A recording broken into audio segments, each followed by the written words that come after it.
Senior pyramid master हैं और बहुत ज़्यादा नॉलेज है और ये बहुत सारी लैंग्वेज जानती हैं। पहले ये टीचर अब ये बिहार में इनका बिहार में जाने का है और वहाँ पे 100 गाँवों को ये मेडिटेशन सिखाएंगे। तो ये बहुत बड़ी बात है और ये बहुत प्राउड की बात है। और एक बार सरोज मैम के लिए सभी ताली बजाकर स्वागत करेंगे। Thank you so much ma'am, over to you. और हम प्रेयर करते हैं भगवान से कि आपकी तरह हम सब बने। हम सब हैं, मौका खोना नहीं चाहिए। मौके आते रहेंगे क्योंकि मास्टर्स मौके देते हैं, हमारा ध्यान नहीं जाता। ये बहुत ही अवेयरनेस में रहने की जरूरत है एक्चुअली। मैं अवेयरनेस में रहती हूँ इसलिए मैं मौके नहीं खोती हूँ। तो हम बहाने बहुत देखते हैं कि अभी नहीं होगा, ऐसे नहीं होगा, मुझसे नहीं होगा। जैसे हम ऐसे विचार भी रखते हैं तो वही मैनिफेस्ट होते रहते हैं, इसलिए मौके भी नहीं आते फिर। यूनिवर्स जिस तरह का हम, ये जो है ना, एंटीना है हमारा माइंड, हम जो मैसेज भेजते हैं वही कैच करता है। मोबाइल में सिग्नल किस तरह का अगर हम रखते हैं, या टीवी का बहुत अच्छा एग्जाम्पल है, कौन सा चैनल चाहिए, जो चैनल हमें चाहिए वही हम कैच करेंगे। ऐसा नहीं है कि मैंने टीवी ऑन कर दिया तो सारे चैनल एक बार में आ जाएंगे, है ना। मैं अपनी पसंद से अगर जी म्यूजिक चलाऊंगी तो जी म्यूजिक ही आएगा। तो पहले इस मन को इच्छा रखने की आदत डालिए। यकीन मानिए मैं भी ऐसी नहीं थी, मैं भी घर से निकलने में बहुत कतराती थी। लेकिन जैसे जैसे ध्यान में बढ़े, सही सोच आने लगे। मैं नहीं करती हूँ सोच, अपने आप को खत्म कर दो, अपने आप को इसके हलवाले कर दो तो सही विचार आने लगेंगे और सही चीजें अट्रैक्शन भी करने लगेंगी। तो चलिए फ्रेंड्स, आज का सेशन पहले शुरू करते हैं। सबसे पहले हमारे परम प्रिय गुरु जी का स्मरण करें।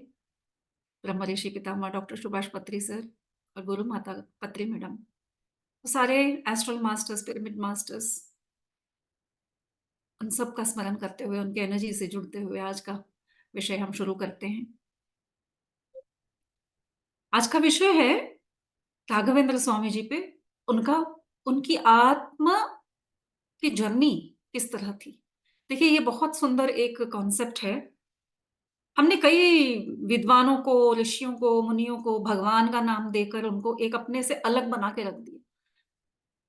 हम ये जानना चाहेंगे अब, क्योंकि हम ज्ञान मार्ग में हैं, कि ये शक्तियां कौन थी, ये ऐसी कौन सी आत्माएं थी जिनकी ये सोल प्लान इस तरह की थी। और ये हमसे बिल्कुल अलग नहीं है फ्रेंड्स। जो अभी जस्ट मैंने अभी कहा था ना, कि जिस तरह के हम विचार रखेंगे यूनिवर्स से वही हम अट्रैक्ट करेंगे। तो अपनी इच्छा अनुसार हम कुछ भी कर सकते हैं। तो आज के जो एक एनलाइटन मास्टर हैं जिनके बारे में हम चर्चा करेंगे, वो है राघवेंद्र स्वामी। उत्तर भारत में हमें नहीं पता कितने लोगों को इनके बारे में जानकारी भी है। ये दक्षिण भारत में, यानी कि स्पेशली उस समय पे कर्नाटका और आंध्र एक ही देश होता था। तो उस समय पे वो आज के आंध्र प्रदेश से बिलोंग करते हैं। और मैं बहुत भाग्यवान मानती हूँ अपने आप को, क्योंकि मैं उसी जगह से हूँ जहाँ पे राघवेंद्र स्वामी जी का समाधि है, जिसका नाम मंत्रालय है। तो मेरा जन्म भी वहीं पे हुआ। उसके पास के गांव में एक आदोनी नाम का गांव है, जहां से होते ही आप जा सकते हैं। वहां पे ट्रेन से अगर जाओगे तो आदोनी में उतरना पड़ता है। तो मैं बहुत अपने आप को भाग्यवान मानती हूँ। और मुझे बचपन से ही राघवेंद्र स्वामी जी से बहुत ही एक काइंड ऑफ अट्रैक्शन था। मैं उनका ही स्मरण करती, जब मैं स्कूल जाती थी उनका स्मरण बहुत करती थी मैं।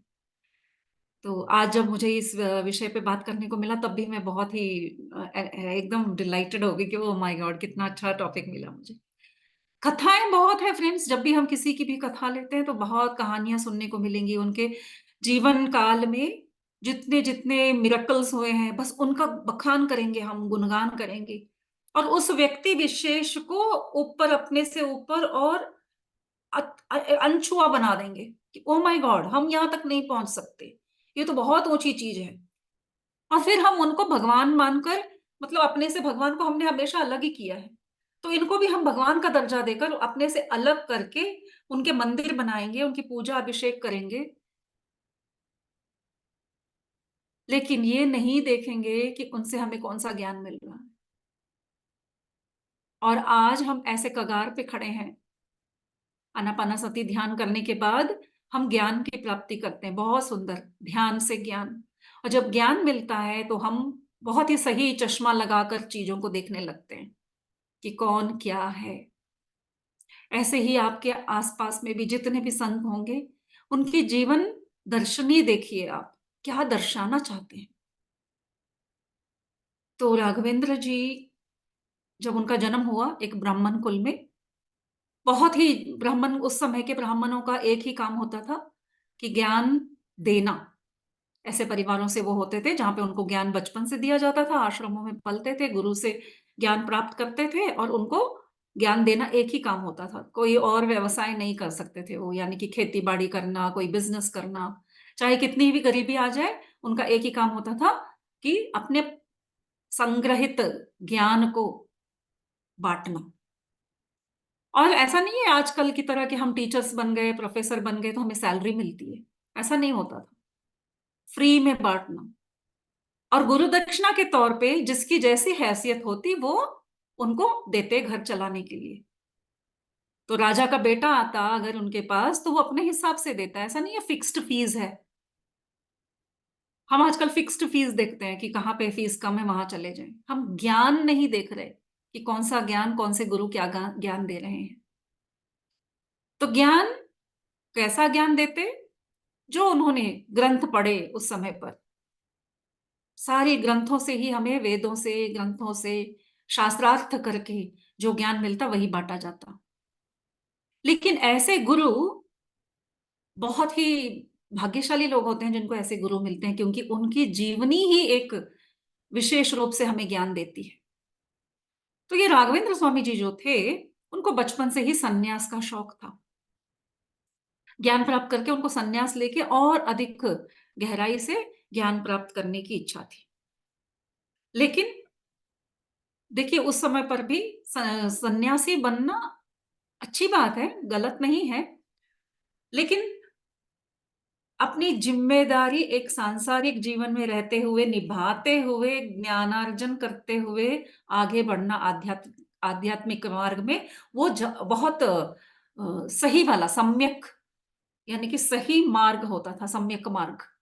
आज हम जिस रास्ते पे चल रहे हैं, पत्री सर ने जो रास्ता दिखाया, ये सम्यक मार्ग है, यानी कि सही मार्ग है। हम अपनी जिम्मेदारियों से भी नहीं जाएंगे, माता पिता का भी ख्याल रखेंगे, बीवी बच्चों का भी रखेंगे और अपना भी रखेंगे, और अपने आत्मा की उन्नति के लिए भी जो करना है वो भी करेंगे। तो उनकी शादी करा दी गई, वो ना चाहते हुए भी उन्होंने शादी की। और आपको पता है ना चाहते हुए जब शादी करते हैं तो कैसा होता है। तो यही हुआ कि वो अधिकतर समय अपना भगवान की भक्ति में, और या तो फिर ध्यान, अपना ज्ञान बांटने में समय बिताते। तो बीवी बेचारी बहुत परेशान, मतलब शादीशुदा होने के बावजूद भी वो सन्यासियों का जीवन जीते रहते, तो बहुत परेशान होती हूँ। लेकिन इनकी ध्यान शक्ति ऐसी थी कि वो देवी तक उनके सामने प्रत्यक्ष हो जाती। तो एक बार ऐसा हुआ, इनके सामने लक्ष्मी जी की ही बहन है, काली लक्ष्मी, यानी कि अलक्ष्मी, वो रोती हुई आई इनके पास, क्योंकि ये सारी शक्तियां हैं, कोई अच्छा बुरा होता नहीं है। वो बोलने लगी कि देखो दुनिया में ना, पूरी सृष्टि में सब लक्ष्मी को प्यार करते हैं, सब चाहते हैं लक्ष्मी आए उनके घर, और बहुत प्यार से उसका, हर तरह से उसका स्वागत करते हैं, इच्छा भी वही रखते हैं, और आती है तो उसका स्वागत और उसका उसका वैभोग, मतलब उसका वर्णन करना, उसका गुणगान गाना करते हैं। लेकिन मेरी तरफ कोई देखता ही नहीं है, मैं भी तो एक शक्ति हूं, लेकिन सृष्टि ने मुझे ऐसी शक्ति दी है कि मैं अलक्ष्मी हूं। मुझे जो पाएगा उसके जीवन में दुख ही दुख होगा, अंधियारा होगा, कष्ट आएंगे। तो इसलिए मुझे कोई स्मरण भी नहीं करना चाहता, मुझे एक दिन के लिए कोई बुलाना भी नहीं चाहता। तो मैं बहुत दुखी हूं, रो रही थी वो। तो देखिए कितने एक उन्नत स्थिति के आत्मा थे वो बोले आप रोइए मत, मैं अपने पास आपको बुलाता हूं कि आप आइए मेरे पास रहिए। तो उन्होंने, ओ माय गॉड, ये ऐसा कहते हुए कितनी एक उच्च स्थिति में होने की ज़रूरत है। ऐसा कहते हुए मेरे पूरे रोंगटे खड़े हो रहे हैं कि इतना आसान नहीं है, हम गलती से भी अपनी ज़बान से अलक्ष्मी को बुलाना नहीं चाहते हैं। तो उन्होंने अलक्ष्मी को बुलाया, तो ज़ाहिर है अलक्ष्मी उनके पास आईं, तो और गरीबी और गरीबी और गरीबी और गरीबी आती चली गई। इतनी गरीबी आई कि उनको एक वक़्त का खाना भी नहीं मिलता। शादी हो चुकी थी, सांसारिक धर्म निभाते हुए उनके एक बच्चा भी हुआ। लेकिन दुर्भाग्य ये था कि बच्चे तक को वो अन्न नहीं दे पाते थे।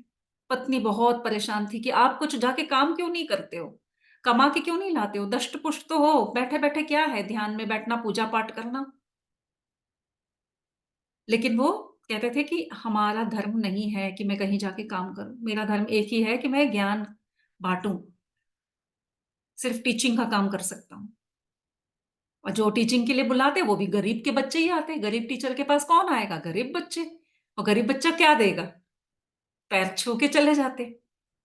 तो इस तरह से बहुत गरीबी होने की वजह से वो परेशान होके उनकी पत्नी हार मान जाती हैं और सुसाइड कर लेती हैं एक बार। तो एक बार का क्या है, बस हमेशा के लिए सुसाइड कर लेती हैं। ये अपने गुरु से बार-बार कहते रहते हैं जब वो जीवित रहती हैं कि मुझे सन्यास दे दो, आप मुझे सन्यास दे दो। वो कहते हैं नहीं, तुम्हारी कुछ ज़िम्मेदारियाँ हैं, तुम अभी सन्यास नहीं ले सकते। कुछ और ज़िम्मेदारियाँ हैं, कुछ दिन और रुको और रुको।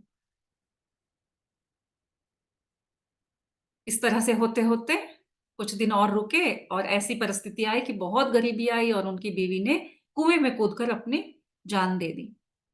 देखिए, एक बीवी की इच्छा बस यही होती है कि पति उसको बहुत अच्छे से देखभाल करे, उसको प्यार करे, उसके लिए समय निकाले और कोई बड़ी इच्छाएँ नहीं होती हैं।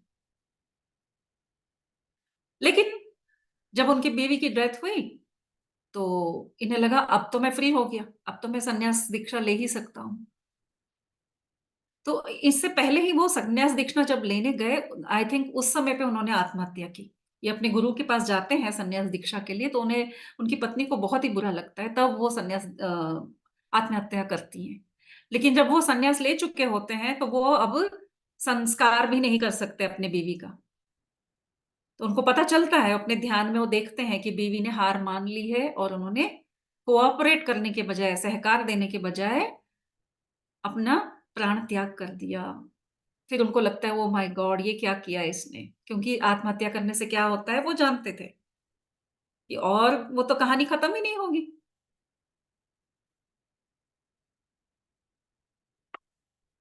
तो हम इनकी इस लाइफ को देखकर क्या सीखते हैं फ्रेंड्स? अगर इस तरह से हमारे जीवन में कोई कठिनाइयाँ आती हैं, तो हम किसको कोसते हैं? हम कोसने में लग जाते हैं कि अरे भगवान! ये क्या भगवान ने हमारे इसमें भाग्य में लिख दिया, इतनी मुश्किलें मेरे भाग्य में ही क्यों लिखी हैं? ऐसे विचार हमें आते हैं। लेकिन जब भी हम कष्ट में होते हैं, वो हमारी भलाई के लिए होता है, ऐसा सिर्फ़ सुनने में अच्छा लगता है। क्या हम 100% 1000% अपने मन से इस बात को मानते हैं कि कठिनाइयाँ आने पर ये हमारी भलाई के लिए आई हैं कठिनाइयाँ? ये ज्ञान हमें बताता है, ध्यान से जो ज्ञान मिल रहा है ना, हमें क्लैरिटी मिल रही है, हमारा मन भी अब समझने लगा है कि बिल्कुल कठिनाइयाँ जब आती हैं, तो हम भगवान के शरण ही जाते हैं। जब हम भगवान के शरण जाते हैं, तब हमें सुकून मिलता है। प्यास लगेगी तो पानी पीने का जो स्वाद है, पानी का स्वाद, पानी पीने का मज़ा तभी है जब आपको प्यास लगी हो। आपका पेट भरा हो और आपके सामने लड्डू, मिष्ठान भी रखेंगे, आपको अच्छा नहीं लगेगा। जिस दिन आप बहुत भूखे रहोगे, उस समय पे बासी रोटी भी आपको बहुत अच्छी लगेगी, है ना? इसी तरह से किसी चीज़ का स्वाद लेने के लिए पहले उससे बहुत दूर जाना पड़ता है। अगर सुख चाहिए तो दुःख का अनुभव होना ज़रूरी है। छाँव अच्छी लगे तो पहले धूप में घूम के आओ, फिर इतनी सी भी छाँव मिलेगी ना, कितना सुकून मिलता है। प्यार नहीं मिलता है किसी-किसी की लाइफ़ में, बहुत दुखी रहते हैं और थोड़ा-सा भी प्यार मिलता है, उनको कितना सुकून मिलता है। तो वही बात यहाँ उनके अपने लाइफ़ से, वो अपने जीवन से हमें समझा रहे हैं कि मुश्किलें आई, उन्होंने खुद से अलक्ष्मी को आवाहन किया, खुद से उनको इनवाइट किया कि अलक्ष्मी आइए, आप मेरे पास रहिए, आप परेशान मत होइए। लेकिन वो दुनिया को ये बताना चाह रहे हैं कि मुश्किलों को एक्सेप्ट करो, परेशानियों को एक्सेप्ट करो। हिमालय की चोटी पे चढ़ना है तो बहुत सारी मुश्किलों के बाद ही वो फिर माउंट एवरेस्ट पे अपना झंडा लहरा सकते हैं। ऐसा नहीं है वहां पे कोई उनको लिफ्ट दे देगा या फिर उनको गाइडिंग कराएगा। वहां तक रास्ता बताने तक के लिए कोई नहीं होता। अपना रास्ता बनाते हुए चढ़ते हैं, कितनी मुश्किलें झेलते हैं। वहां का तापमान कैसा होता है आप अंदाजा भी नहीं लगा सकते। वहां आपको कुछ हो भी जाएगा तो आपको सजेशन देने के लिए कोई नहीं होगा। इन सारी मुश्किलों को पार करते हुए जानलेवा रास्ते से निकलते हुए जब वो ऊंचाई पे पहुंचते हैं, बाद में दुनिया को पता चलता है इन्होंने एवरेस्ट पर अपना झंडा लहराया। और इस बीच उनकी ट्रेनिंग कैसी कैसी रही किसी को खबर नहीं होती।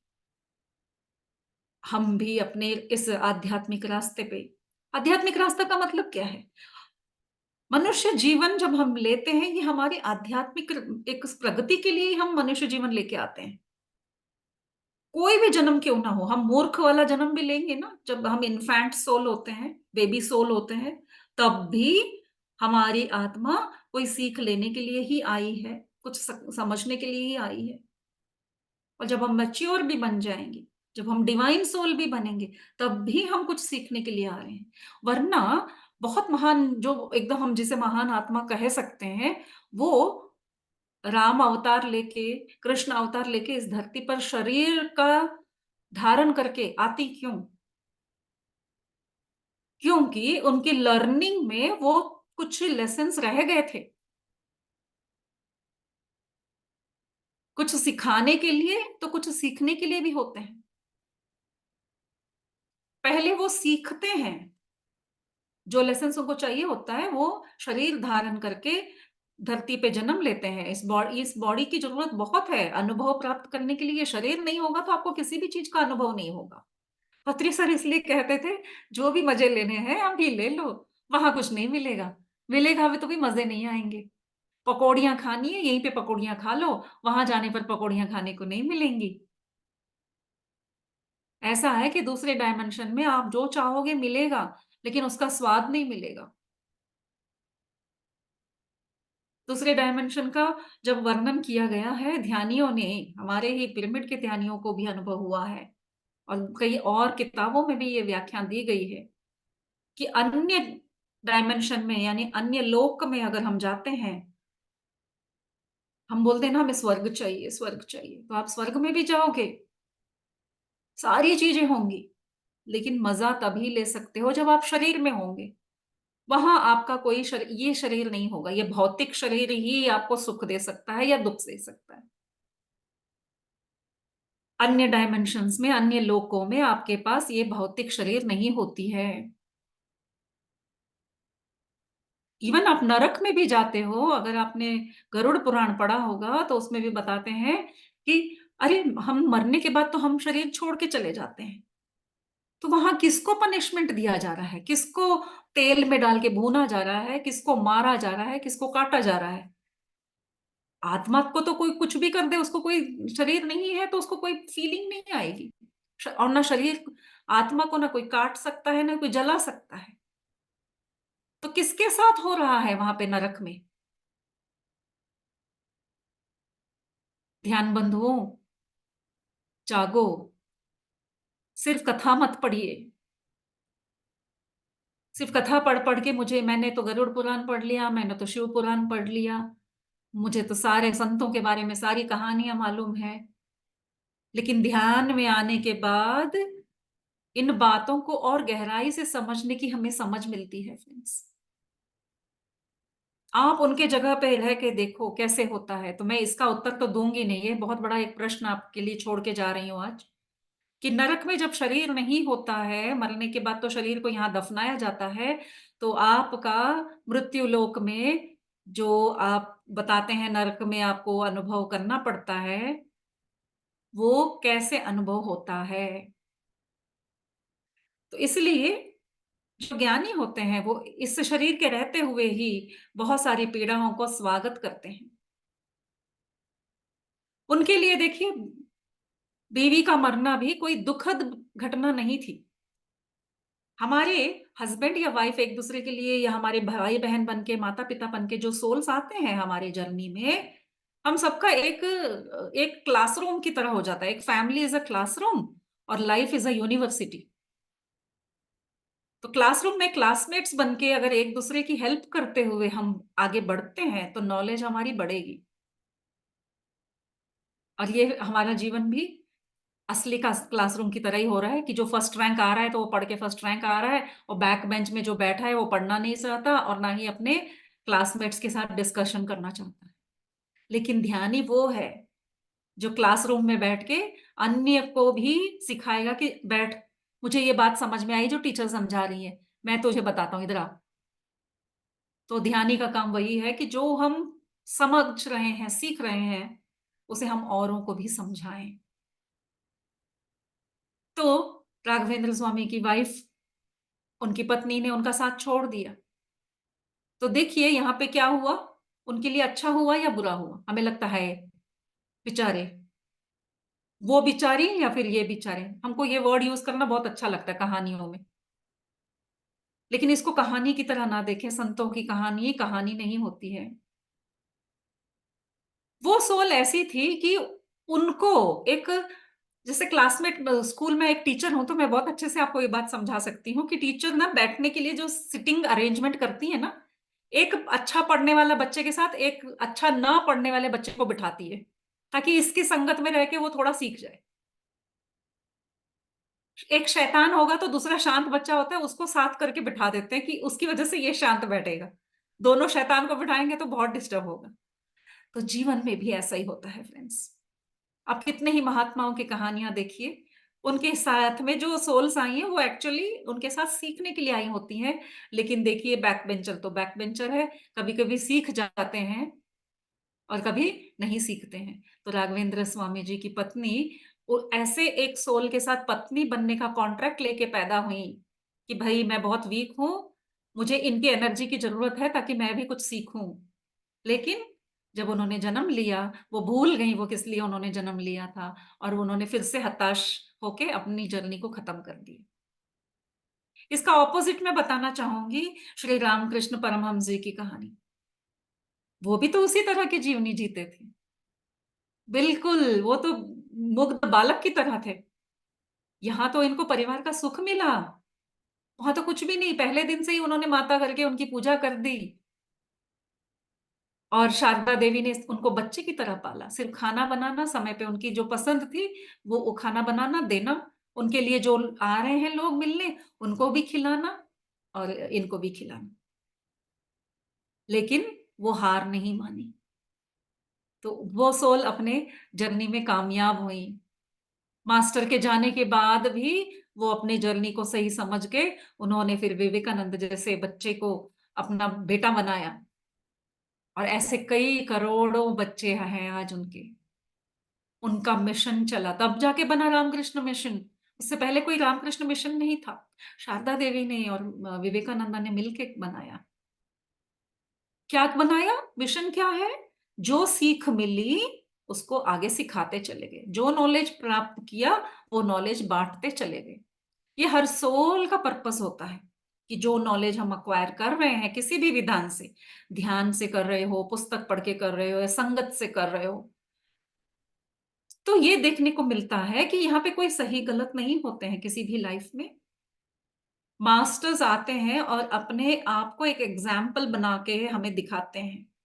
हम इसको पिक्चर, बहुत सारे पिक्चर्स आए हैं राघवेंद्र स्वामी के जीवन पर, पिक्चर देख लेंगे, बेचारे बेचारे करके आ जाएंगे, अरे उनकी पत्नी के साथ ऐसा हुआ, गलत हुआ। फिर बोलेंगे राघवेंद्र स्वामी तो बहुत ही, मतलब वो बहुत मिरेकल्स करने लगे, उनके साथ मिरेकल्स होते थे, तो फिर उनको मिरेकल मैन समझा गया। वो पूजा पाठ करते, वो कृष्ण के भक्त थे, राम भक्त थे, तो उनके साथ आके कृष्ण जी बालक के रूप में खेलते थे, तो फिर उनको बहुत ही भगवान का दर्जा दे दिया या महान भक्त बना दिया। हमारे सनातन धर्म में ये एक परंपरा रही है कि जो भगवान के करीब है हम उसको भी भगवान बना देते हैं। हम भी भगवान बन सकते हैं, ऐसी इच्छा तक नहीं हम रखते, और हमें पता भी नहीं है कि हम रख सकते हैं। हमारी ये हमारे हक है, ये हमें नहीं पता। और जो मुश्किलें आई कुछ वक्त के लिए ही होती हैं, ये भी हम इस इनकी कथा से समझ सकते हैं, क्योंकि गरीबी वगैरह सब उनकी खत्म हो जाती है जब उनकी बीवी का भी डेथ हो जाता है, और फिर वो सन्यास लेकर इस रास्ते पे निकलते हैं। तो उस समय पे निजाम होते थे, हैदराबाद की तरफ की कहानी है, तो उस समय पे निजाम का राज्य था। तो निजामों ने भी इनकी परीक्षा लेने की कोशिश की, लेकिन इन्होंने बहुत इनकी शक्ति के सामने, मतलब ध्यान शक्ति, ज्ञान शक्ति, तो उसको पहचान कर उन्होंने, देखिए उन्होंने इनको वो रेस्पेक्ट दिया। और आज भी ये चार शब्द बता के मैं फिर हम ध्यान में चलते हैं कि आज भी वो अमर हैं, आज भी वो सशरीर हैं, आज भी वो चिरंजीवी हैं। राघवेंद्र स्वामी, उनका एक समाधि बनाया गया। किस रूप में है समाधि? यूजुअली जब हम समाधि बोलते हैं तो हमें वो कैसे चबूतरा जैसा आंखों के सामने आता है। जैसे शिरडी में हम साईं बाबा का देखते हैं, समाधि यानी ऐसे लिटा के उनको बना दिया। वो बनता है जब उस सोल ने बॉडी वेकेट कर दिया होता है, तब वैसे समाधि बनती है फ्रेंड्स। यहाँ इन्होंने अपनी समाधि ऐसे बनवाई कि वो बैठ के कृष्ण जी की पूजा करते रहे, और उनके चारों तरफ समाधि बनाते चले गए। और समाधि का शेप पता है कैसा है, उसका आकार? तुलसी माँ का वो जो होता है, उसको हिंदी में क्या कहते हैं नहीं पता मुझे, तुलसी जी का नीचे का वो सीमेंट का जो बनाते हैं जी। गमला। गमला तो नहीं, जो उसका बनता है एक, यहाँ पे वृंदावन कहते हैं उसको। तो वृंदावन जिसमें तुलसी जी को लगाया जाता है, उसका एक आकार है, पर्टिकुलर आकार है, उसको वृंदावन कहते हैं। तो वृंदावन बनाया गया है, उनकी समाधि वृंदावन है। तो देखिए, जब वो बैठ के अपने कृष्ण जी की पूजा कर रहे थे, तो उनकी हाइट से थोड़ा ऊंचा, क्योंकि वो अभी जीवित थे, है ना? तो जो इंसान चाहे कितना ही लंबा चौड़ा क्यों ना हो, बैठ के पूजा कर रहा है और उसके चारों तरफ अगर समाधि बनाई जाती है, तो एक एक निर्दिष्ट हाइट होती है। तो बैठने पर समझिए कि 4 फीट, ठीक है, 4 फीट की हाइट का एक वृंदावन बना। तो ये 500-600 साल पहले की बात है फ्रेंड्स। और ये भविष्यवाणी या ये एक प्रिडिक्शन हुई थी कि जैसे जैसे कलयुग का अंत होगा, राघवेंद्र स्वामी जी जो बैठे हुए हैं, पालथी मार के बैठे हुए हैं, वो उठेंगे, खड़े होंगे, और जिस दिन वो खड़े होंगे तब प्रलय होगा। और जब प्रलय होगा तो पहले ये होगा, पहले ही सूचना ये मिलेगी कि जब वहां पे पास में जो नदी बह रही है, एकदम मंदिर के बाहर ही नदी बह रही है फ्रेंड्स, वो नदी तुंगभद्रा नदी का पानी मंदिर में आ जाएगा, मंदिर डूब जाएगा। ऐसी एक प्रिडिक्शन हुई थी। और बताते हैं जैसे जैसे वो बढ़ता गया इतने सालों में, मैंने खुद बचपन से जो देखा है, और आज का वृंदावन अपने आप से ऊंचा होता जा रहा है। यानी कि राघवेंद्र स्वामी जी खड़े हो रहे हैं, और वो वृंदावन जो पत्थरों का बना हुआ है, वो अपने आप ऐसे ऐसे ऐसे बढ़ के आज 5 फीट से भी ऊपर है, 5-6 फीट तक का दिखता है, 5-5.5 से भी ऊपर का दिखता है। क्योंकि उसके सामने खड़े होके जो पूजा कर रहे होते हैं, उनका सिर उनके ऊपर इतना 1 फीट और दिखता है वृंदावन। और जब पिछले साल या 2 साल पहले बाढ़ आई थी वहां पे, और ऐसे पानी भर गया अंदर मंदिरों में कि आसपास के गांव, गाय बैल जो बह के निकले, उनके सारे डेड बॉडीज मंदिर में फंस गए थे जब पानी हटा वहां से। तो इतनी बुरी तरह से हुआ। तो इसका मतलब देखिए, उसी समय पे कलयुग का अंत हो गया है, आज हम सतयुग में हैं। इससे बड़े प्रमाण और हमें क्या चाहिए कि हम घर बैठे ध्यान करके ऐसे ही संतों से, आज भी वो आके हमें डायरेक्टली हमारे जूम के थ्रू हमें ये ज्ञान दे रहे हैं कि आप मेरी जीवनी से ये सीखो और खुद भी बनो, मास्टर्स बनो। तो आज सब जगह जगह मास्टर्स बनो क्यों बन रहे हैं? क्योंकि ये सतयुग है, हर कोई मास्टर ही है, हमारा परिचय हमसे ही कराया जा रहा है। तो ये राघवेंद्र स्वामी जी की जीवनी रही फ्रेंड्स। तो आज का टॉपिक यहीं पे समाप्त करते हैं और ध्यान के लिए अग्रसर होते हैं। ध्यान में बैठ जाइए और इतने सारे मास्टर्स के ज्ञान को हम रोज सुन रहे हैं। क्या सच में मैं इन बातों को समझ पा रही हूँ? आंखें बंद कर लीजिए इमीडिएटली। पानी पीना है, पी लीजिए।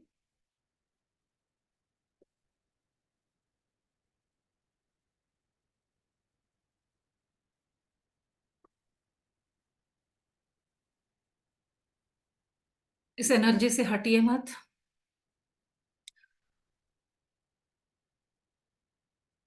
कई संतों की कहानियां आज तक आप सुनते आ रहे हैं, रोज रोज रोज उस एनर्जी से कनेक्ट करते हुए आज फिर वह सारे शक्तियां ज्ञान के रूप में हमारे सामने आ रहे हैं फ्रेंड्स।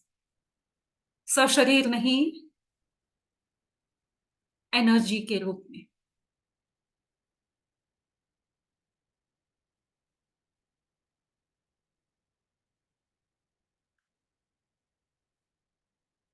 ध्यान में बैठ जाते हैं। दोनों उंगलियों को फंसा लीजिए, दोनों पैरों को क्रॉस कीजिए, आंखें बंद, चश्मा हटा लीजिए।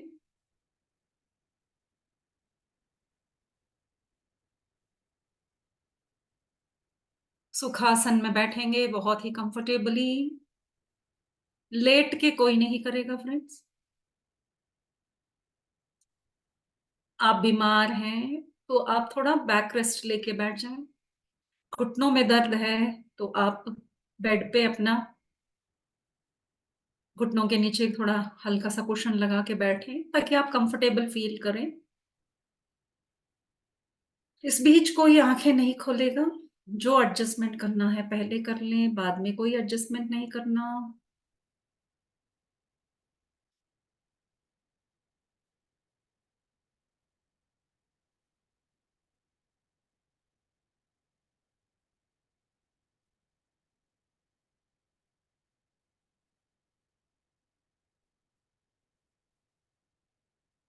जो आपका नहीं है उसे छोड़ते चले जाइए। जो आप नहीं हो उसको अपने से दूर करिए।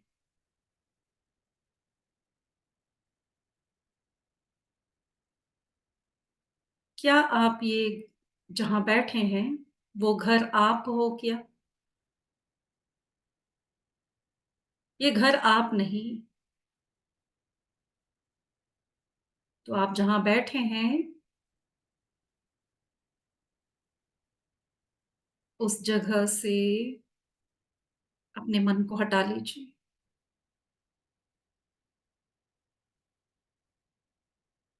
क्या आप ये शरीर हो?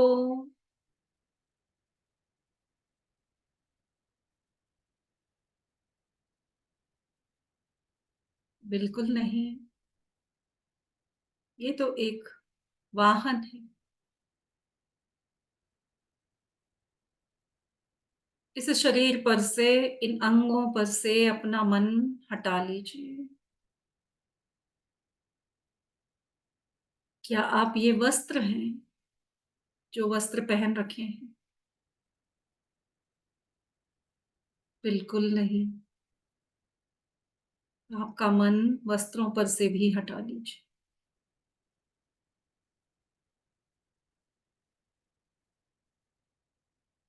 क्या आप ये मन हो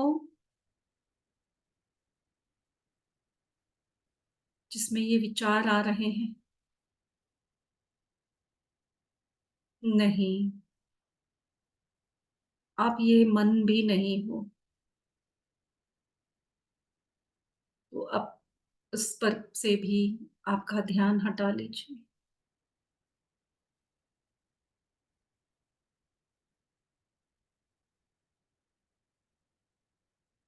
अब आप कहाँ खड़े हो?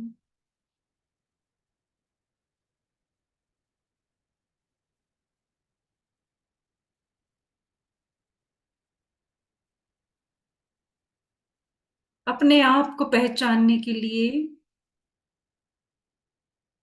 इन श्वासों पे ध्यान दीजिए।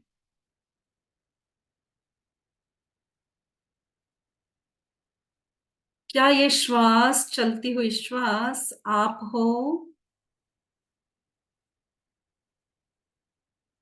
नहीं, लेकिन आप उस श्वास से जुड़े हुए हो।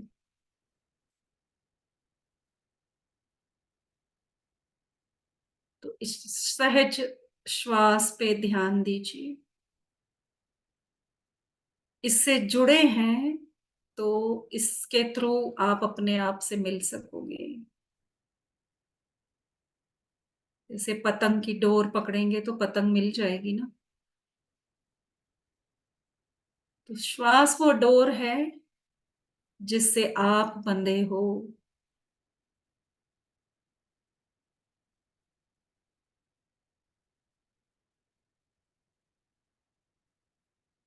और देखिए ये श्वास कहाँ तक जाता है।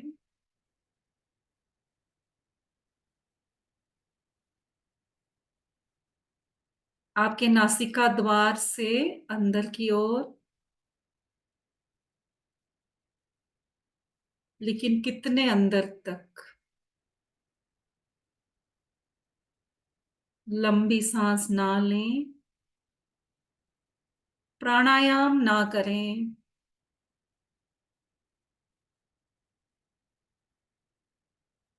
ना कोई मुद्रा करें, मंत्र जाप बिल्कुल ना करें।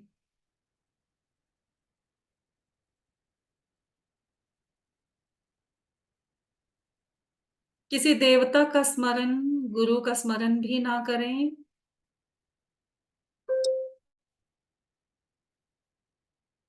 फिर कहाँ हैं हम? मैं कहाँ हूं जहां कुछ नहीं।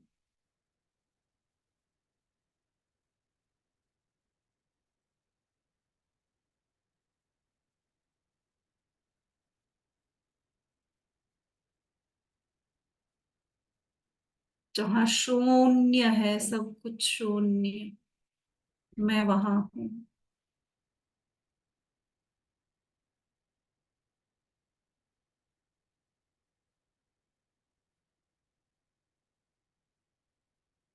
शून्यता कहाँ पर है?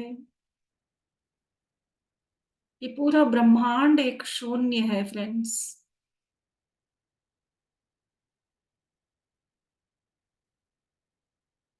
बड़े से शून्य में एक बिंदु मात्र ये सृष्टि है।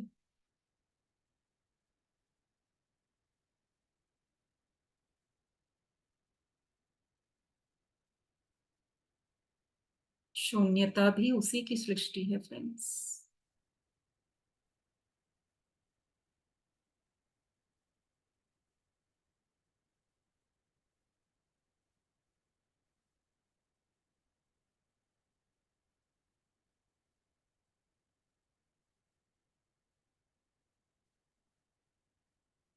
उस शून्यता में लीन हो जाएं।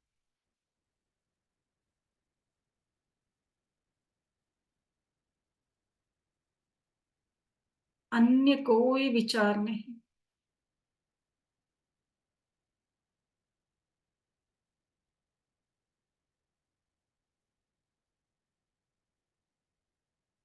जीवन में मिले अनगिनत अनुभवों के बाद, अनगिनत ज्ञान के बाद आज सच्चाई का दर्शन हो रहा है कि मैं शून्य हूं। मैंने चाहा तो इस शरीर को धारण किया और अनुभव प्राप्त किया।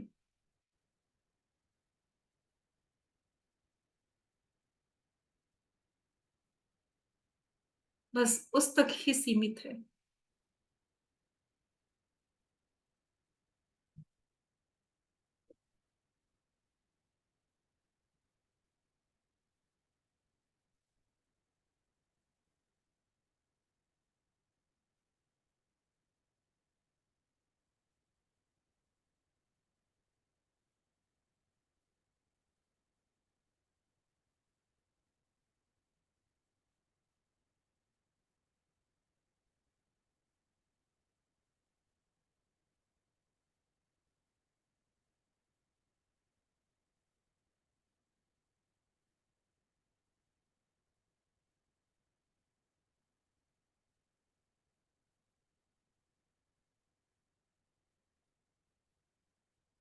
इस शून्यता में भी अपना ही एक नाद है फ्रेंड्स।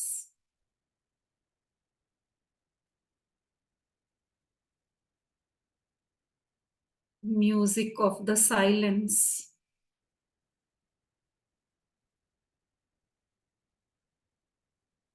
उससे जुड़ें।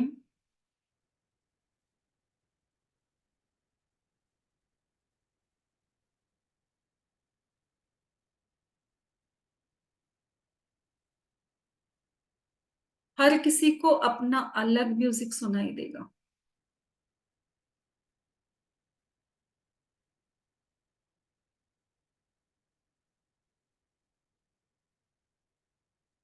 जिसकी जर्नी जहां तक की हुई है, उसके अनुरूप ही आपको म्यूजिक सुनाई देगा।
स्लोली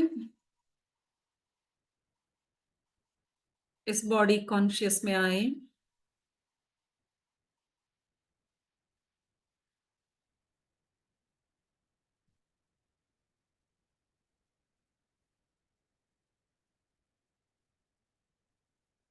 स्लोली स्लोली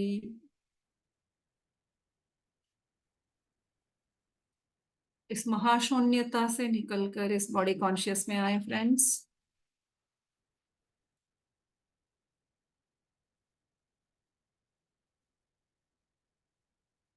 अपने शरीर को हल्का हरकत देते हुए अपने दोनों हाथों को खोलेंगे और 5 सेकंड के लिए अपनी हथेलियां आंखों पे रखेंगे फ्रेंड्स।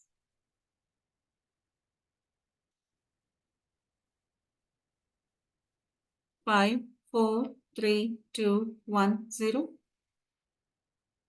हथेलियों को देखते हुए आंखें खोलिए और इस अद्भुत ध्यान के लिए तालियों के साथ धन्यवाद देते हैं। अपने गुरु का धन्यवाद, अपने इस शरीर का धन्यवाद, अपने परिवारजनों का धन्यवाद, सारे एस्ट्रल मास्टर्स का धन्यवाद फ्रेंड्स। और आज विशेष रूप से राघवेंद्र स्वामी जी का धन्यवाद, जिनकी एनर्जी के साथ आज हमने ध्यान किया है। Thank you masters, thank you thank you thank you. Thank you ma'am, thank you so much. बहुत प्यारा ध्यान था और मुझे तो बहुत ज़्यादा सर्दी लगी। आपने मना किया था लेटना नहीं, लेकिन मेरे को लेटना पड़ा। मुझे बहुत ठंड लग रही है। Thank you so much. इसलिए ध्यान में बैठने से पहले प्रिपेयर्ड होके बैठना है। कंबल ओढ़ के बैठिए, कुछ भी हो जाए। वजह बहुत ढूंढता है ये शरीर ना, बहुत बदमाश है, बहुत बहाने चाहिए इसको। तो जैसे ही हम लेटते हैं ना, क्या होता है देखिए, एनर्जी फ्लो हो रही है, एक नल है, नल के नीचे हमने बोतल पकड़ रखी है। जब सीधा रखेंगे तभी तो बोतल भरेगी, पानी तो चलता रहेगा। बोतल को लिटा दिया तो क्या होगा? पहले से तो हमारी तो बोतल छोटे मुंह वाली है, इतना भी नहीं है कि थोड़ा बड़ा भी है। तो इसलिए लेटना मना है। या कोई बीमार है वो लेट सकता है, क्योंकि कुछ तो सही पानी तो गिरेगा उस बोतल पे, ठंडक तो पहुंचेगी, वरना लेटना नहीं है। ठीक है, चलो। हाँ।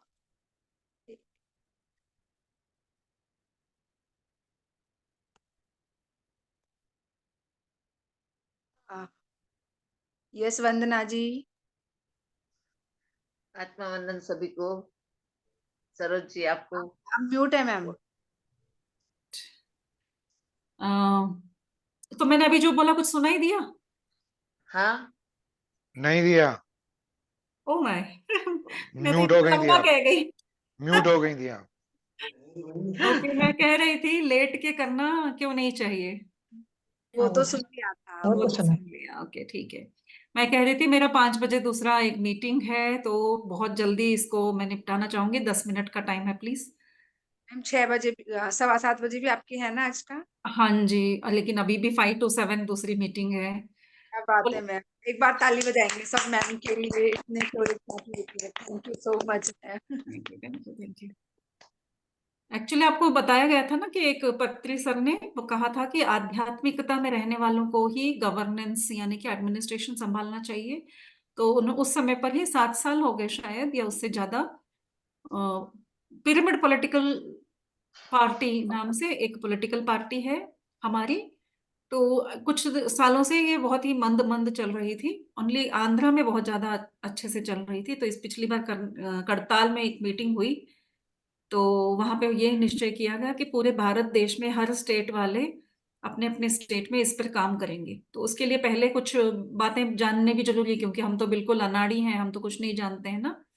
तो आप में से अगर कोई इस तरह से पॉलिटिक्स में वर्क करना चाहें तो यहाँ जुड़ सकते हैं। मुझे नाम दीजिए, मैंने वहाँ पे बहुत सारे ग्रुप्स बनाए हैं हर स्टेट के लिए अलग। मैं पूरे साउथ इंडिया के लिए रिस्पॉन्सिबल हूँ। आंध्रा, कर्नाटका, तमिलनाडु, केरला, अंडमान निकोबार। तो वहां के मैं ग्रुप्स बना के उसमें ऐड करूंगी। तो आप अपने तरफ से आप बता दीजिए किस स्टेट से हैं। राजस्थान है, गुजरात है, महाराष्ट्र है। मैं उस स्टेट में आपका नाम ज्वाइन कर दूंगी। फिर मीटिंग में, आज की मीटिंग में आप भी ज्वाइन कर सकते हो। वहां बताया जाएगा कि ये हो क्या रहा है, करना क्या है।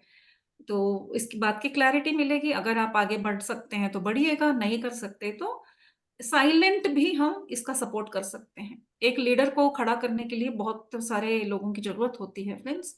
तो हमारा धर्म बनता है, जब हम आध्यात्मिकता में हैं तो आध्यात्मिक लोगों का साथ बिल्कुल देना चाहिए, है ना। तो देखिए, इस बात पे विचार कीजिए और मुझे नंबर दीजिए, जिसको इंटरेस्ट है वो ज्वाइन करेंगे। और अन्य किसी कोई और है तो एक मैसेज मैं शेयर करूंगी ममता जी को, अपने ग्रुप्स में डालिए और मैं लिंक ज्वाइन करने का भी लिंक आपको दूंगी। उस व्हाट्सएप में आप ज्वाइन हो जाएंगे वो ऑटोमेटिकली। तो सारी बातें वहां पे अपडेट होती रहेंगी। तो चलिए अपने प्रश्न बताइए, 10 मिनट का टाइम दे रही हूँ मैं आपको। यस मैम, आत्मवंदन आपको और यहाँ पर उपस्थित सभी ध्यानियों को। आज का सेशन मैम बहुत अच्छा रहा और बहुत ही, एक्चुअली मैंने कभी भी इससे पहले राघवेंद्र जी के बारे, स्वामी के बारे में नहीं सुना था। आपसे जो डिटेल में सुना वह सुनकर के आत्मा तृप्त हो गई। और उससे भी उत्तम ध्यान बहुत अच्छा रहा। और ध्यान के वक्त पता नहीं क्यों मुझे नाभि के पास कुछ महसूस हुआ। उससे पहले 2 बार मस्तिष्क में झटके लगे और आज बहुत गहरा हीलिंग का झटका। मेडिटेशन था। आपको कोई प्रॉब्लम है उस जगह पे, नाभि में या जहां पे आपको झटके हुए? कोई बहुत ऐसे सूक्ष्म सूक्ष्म होते हैं, कुछ रोगों का पता तब तक नहीं पता चलता जब तक वो बहुत ज्यादा मच्योर ना हो गया। देखिए, हार्ट अटैक जब किसी का होता है ना, जब हार्ट अटैक होके वो गिरता है तब मालूम पड़ता है, लेकिन उसकी तैयारी बहुत सालों से उसके शरीर में वो बीमारी पल रही होती है। जब वो सीमा क्रॉस करती है तब वो बाहर उभर के आती है। तो इस तरह से हम एक्चुअली बीमारियों का फैक्ट्री हैं। हम विचार से और अन्न से अपने शरीर में रोग भी पाल रहे हैं, लेकिन हम ऐसे और ऐसे अभ्यासों को पालन करते हुए उस रोग को घातक ना बनाते हुए उसका अंत कैसे करते हैं, इसकी तरफ हमारा ध्यान होता है जब हम ध्यान में आते हैं। तो आप देखिए, जब ध्यान में बैठे हैं, आज का मेरा ये नॉलेज है, मैंने ये कहीं सुना नहीं था, क्योंकि मुझे थोड़ी फिजिकल प्रॉब्लम हो रही थी। तो मैंने, राघवेंद्र स्वामी जी एक हीलर थे, तो उनको स्मरण करके मैंने वही कहा कि आज मैं, आप हीलिंग वैसे करवाती नहीं हूँ लेकिन बहुत जरूरी है, बहुत ज्यादा खराब है मेरी तबीयत आज। तो मैंने कहा कि आप हीलिंग कीजिए। तो लिटरली एस्ट्रल सर्जरी मैंने देखा। मैंने बोला, वो फर्स्ट टाइम मैं तो एस्ट्रल सर्जरी को एक्सपीरियंस कर रही हूँ। तो ऐसा बहुतों के साथ आज हुआ होगा। अगर ध्यान में कोई एक्सपीरियंस हुआ है तो आपका एस्ट्रली आपकी बीमारी के साथ सर्जरी हुआ है। सर्जरी इन द सेंस आपकी बीमारी को रिपेयर किया गया। रिपेयर किया गया जी। हाँ, तो मुझे आप देख लीजिए, हाँ, ब्लोटिंग है, गैस का है, कभी कभी हमारे लिए वो बहुत छोटी बात होती है, लेकिन ये छोटी छोटी चीजें बड़ी बीमारियों के लिए एक संकेत होती हैं कि अभी इसको सही कर लो, नहीं तो कल को कोई बड़ी प्रॉब्लम होगी। जी मुझे है, प्रॉब्लम है, मुझे हर्निया है। हाँ, तो नेवल के पास होता है हर्निया, ये आसपास नहीं यस होता। Yes yes. हाँ, या थैंक यू। तो आप मास्टर को थैंक यू बोलिए कि आपने मुझे हील किया। जब आप उसको एक्सेप्ट करते हैं तो ऑटोमेटिकली हील हो जाते हैं। इसी को इसीलिए बताया गया है, ये नॉलेज अगर हमें मिलती है तो हम नो मेडिसिन नो डॉक्टर की बात को सत्य बना सकते हैं। ये एक्सेप्टेंस, ये नॉलेज जब तक नहीं आएगी, ऊपरी तौर पे अगर हम बोलते रहेंगे कि मैं मेडिसिन नहीं लूंगी, लेकिन आपको कोई हक नहीं है इस शरीर को बीमारियां एक्सेप्ट करने के लिए या उसमें पालने के लिए, उसके लिए आप सहकार करो, ये भी आपके लिए गलत है। ये भी एक कर्मा है। बॉडी में बीमारियां आने ना देना, ये हमारा धर्म है। तो चलिए, थैंक यू वेरी मच, अपना एक्सपीरियंस शेयर थैंक यू किया। Ma'am. Next. Thank you ma'am. नमस्कार, आत्मानंद सरोज जी। इतना सुंदर सेशन आपने किया, सुनते सुनते ही जैसे ध्यान लग रहा था। और ध्यान में एक शब्द जानती हूँ मैं, बहुत आनंद आया मुझे। और मेरे की ये फीलिंग बहुत कभी कभी होती है, तो आज मुझे बहुत आनंद आया, बहुत आनंद आया था। और बहुत सुंदर आपने ध्यान करवाया। मेरे गहराई का यही शब्द मुंह से निकलता है कि मुझे बहुत आनंद आया था आज। बहुत सुंदर, उससे आगे बहुत, कुछ नहीं है। बस कुछ नहीं, आनंद आया आनंद आनंद आनंद, यस। जी। और राघवेंद्र स्वामी के बारे में हल्के से कहीं से सुना हो तो, मगर इनकी आज जो आपने बताया संपूर्णता से, क्यों कभी पहले शब्द रूपी में पढ़ा होगा भाई राघवेंद्र स्वामी, वैसे बाकी लोग के बारे में मालूम नहीं था। आज इनके बारे में हाँ, मेरे सामने राघवेंद्र स्वामी जी हैं, तो मैं उनका पिक लेके आपको शेयर कर रही थी। जी लैपटॉप में जरूर। होने की वजह से मैं आपको कैमरा से नहीं दिखा पा रही थी। मेरे बहुत बड़े से स्वामी जी का ही फोटो है हमारे। इसी बुक के द्वारा ये अभी आपने जो सेशन किया और ये रीडिंग के द्वारा ही हाँ वाह, पता नहीं ग्लेयर हो रहा है शायद। नहीं आ हाँ रहा है, ठीक आ रहा है, ठीक आ रहा है। ठीक है, बिल्कुल क्लियर हाँ है, साफ, क्लियर है, बिल्कुल क्लियर है। हाँ, बिल्कुल जैसे वो clear भक्ति से कृष्ण जी को ऐसे लल्ला को पकड़े हुए हैं, वो कृष्ण जी के इतने बड़े भक्त, वो हर समय उनके साथ खेलते हैं, कृष्ण स्वयं आके उनको नहलाना खिलाना पिलाना। आज भी वृंदावन में बैठ के वो वही काम कर रहे हैं। तो वही वो क्या वृंदावन से भक्ति का वो हाँ भक्ति की चरम सीमा है कि वो अपने आप को उसमें इन्वॉल्व हो जाते हैं, उनको बिल्कुल क्रियाकलाप कर रहे हैं, वो कुछ खुद को ही मालूम नहीं होता है, बस वो उसमें इतने डूब जाते हैं। तो ये भक्ति की चरम सीमा है। बिल्कुल। बहुत सुंदर बताया मैम आपने, बहुत बहुत धन्यवाद गौतम प्रताप जी, बहुत सुंदर। थैंक यू यस, सभी को। और नमस्ते मैम बार बार बोल रहे हैं मैम को जाना है, तो अभी हाँ मन तो नहीं कर रहा है जाने का, लेकिन मैम को जाना पड़ेगा। हाँ, वरना थैंक मैं तो यू सो बातों मच। में बैठ जाऊंगी, बहुत देर तक बात करना अच्छा लगता है। प्रकृति जी ने भी हाथ उठाया, उनको भी 2 शब्द बोलने दीजिए, फिर उसके बाद हम वाइंड अप करते हैं। यस प्रकृति। So much. आपका ज्यादा समय नहीं लूंगी। आपने बहुत अच्छा ज्ञान और ध्यान के लिए बहुत बहुत बहुत बहुत धन्यवाद। मैं सिर्फ एक प्रश्न पूछना चाहती हूँ कि मेरे को झटके आते हैं, जैसे कि तो मुझे पहले ऐसा लगता था कि मैं सो जाती हूँ, तो मुझे लगता है मेरा ध्यान नहीं लगता इसीलिए मैं सो जाती हूँ। बट 2 बार से मैं ऐसे पूरा ही अवेयर होके बैठी हूँ, मुझे सुनाई भी सब देता है, फिर भी और मेरा जो ध्यान है पूरा सांसों पर भी रहता है, वो भी मैं महसूस कर रही हूँ पूरा साथ, फिर भी मेरे को झटके क्यों आ रहे हैं मैम? झटके देखिए, हम कितने सारे एक्सपीरियंसेस एक साथ ले रहे हैं जो हमारे लिए नए हैं, है ना। तो नए एक्सपीरियंसेस जब मिल रहे होते हैं तो हमें वो झटके लगते हैं। वो है क्योंकि हमारे इतने सारे बॉडीज हैं, बॉडीज का एक्सपीरियंस। हम जब ज्ञान ज्यादा पाते हैं तो हम एक बॉडी से दूसरी बॉडी में ट्रैवल करते हैं, क्योंकि ज्ञान पाने के लिए विज्ञानमय कोश तक पहुंचना होता है, अन्नमय कोश से निकलना होता है अनुभव पाने के लिए। तो जब हम अन्नमय कोश से दूसरे कोश में भी जाते हैं, वो अनुभव कभी हुआ नहीं है, वो हमारे लिए नया है। तो ऐसा लगता है जैसे खिड़की के पास खड़े हैं तो बाहर की हवा भी लग रही है, अभी हम निकलने वाले हैं। तो वो झटका उस तरह का होता है कि उस कमरे के टेम्परेचर का भी पता चल रहा है। तो आप अभी एसी रूम से बाहर निकलेंगे, एक डिफरेंस होता है ना। उसी तरह से जब हम कोश बदलते हैं उस समय पे ये अनुभव आते हैं, जैसे आप बता रहे हो ध्यान में अनुभव हो रहा है, तो उसका वो प्रूफ है कि यस, वो जो हो रहा है वो सच है। तो आपको कई तरह से, आप अवेयरनेस में रहते हैं तो सारी बातें समझ में आएंगी। तो उसको एक्सेप्ट कीजिए, उसको कोई ये नहीं करना है, उसको आनंद लीजिए। अच्छा लगता है ना, वही कहा ना, धूप का आनंद लेंगे तभी छांव का मजा आएगा।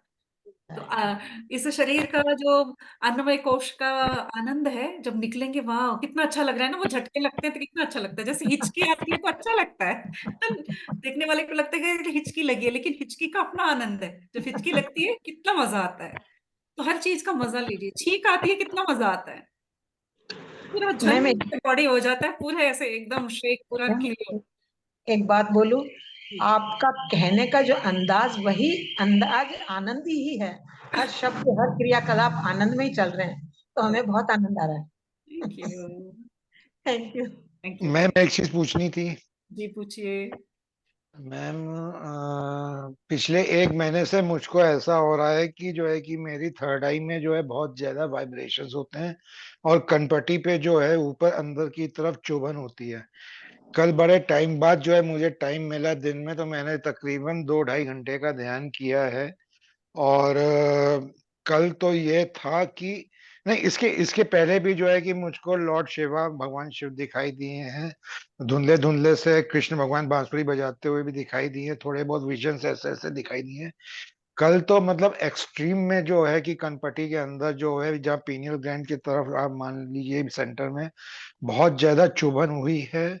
और कल फिर जो है कि वो भगवान शिव जो है कि मुझे मूर्ति उस टाइप से दिखाई दी है, और उनके थर्ड आई से एनर्जी फ्लो होते हुए दिखाई दी है। और आज अभी आपके समय, जिस समय यह कर रहा था, मुझे चारों तरफ आग फैली हुई दिखाई दी है। अरे वाह। आग फैली हुई दिखाई दी है, और अभी भी जो है कि एनर्जी फ्लो बिल्कुल कंटिन्यूएशन में चल रहा है। यस, अगर आप एनर्जी में महसूस कर रहे होते हैं ना, तो आंख मत खोलिएगा, ध्यान खत्म हो जाए भले, बीच में आंख नहीं खोलना है, क्योंकि वो एनर्जी अभी आ रही होती है तो रिसीव करना जरूरी है। ओके। या एंड आपको एक्सपीरियंस हो रहा है, बस सारे एक्सपीरियंस को एक्सपीरियंस के तौर पे लेना है, एनालाइज ना करते हुए। हाँ, वो मैं एनालाइज नहीं कर रहा, मैं हाँ, एनालाइज नहीं नहीं। चाहिए। सॉरी, मैं ज्वाइन भी कर लिया मैंने क्लास, क्योंकि मीटिंग बहुत इंपॉर्टेंट है, मुझे ही बोलना है वहां पर भी। तो यस, वर्षा जी जल्दी से। मैम, मुझे ये पूछना था कि ग्रुप से तो ज्वाइन करके हम मेडिटेशन करते हैं, तो इसके अलावा भी मेडिटेशन करते हैं तो वो बहुत ही अच्छा लगता है। मतलब वो उसमें जो भी अपनी प्रॉब्लम्स वगैरह उसका सॉल्यूशन मिलता है, बट फिर ऐसा लगता है कि मतलब कभी-कभी ऐसा हो जाता है ना कि ज़्यादा ग्रुप में ज्वाइन करके मतलब बहुत कंफ्यूज हो जाते, तो मैम थोड़ा-सा आप इसमें क्लियर करो ना मुझे। बहुत अच्छा प्रश्न किया आपने। हुँ। क्यों हम ग्रुप मेडिटेशन करते हैं? जब हम अपनी ऊर्जा को कम महसूस करते हैं, ये चार्जिंग पॉइंट है। बहुतों को इसकी चार्जिंग की जरूरत नहीं है, तो मत करो भाई। आपका अच्छा क्वालिटी का मोबाइल है, आपको बार बार चार्जिंग की जरूरत नहीं पड़ती है। कुछ मोबाइल होते हैं जल्दी जल्दी डिस्चार्ज हो जाते हैं, हर वक्त वो चार्जिंग पॉइंट पे लगाना पड़ता है। आप ऐसा मोबाइल हो 2 दिन बाद, किसी किसी के 3 3 दिन तक चलते हैं। आजकल के मोबाइल ऐसे ही हैं कि चार्जिंग की जरूरत ही नहीं पड़ती, बहुत दिन तक चलते हैं। तो यस, आपको अगर जरूरत नहीं लगती है और डिस्ट्रैक्ट लगता है तो नहीं ज्वाइन कीजिए, क्योंकि मकसद एक ही है कि खुद अकेले बैठ के हम ध्यान कर पाए।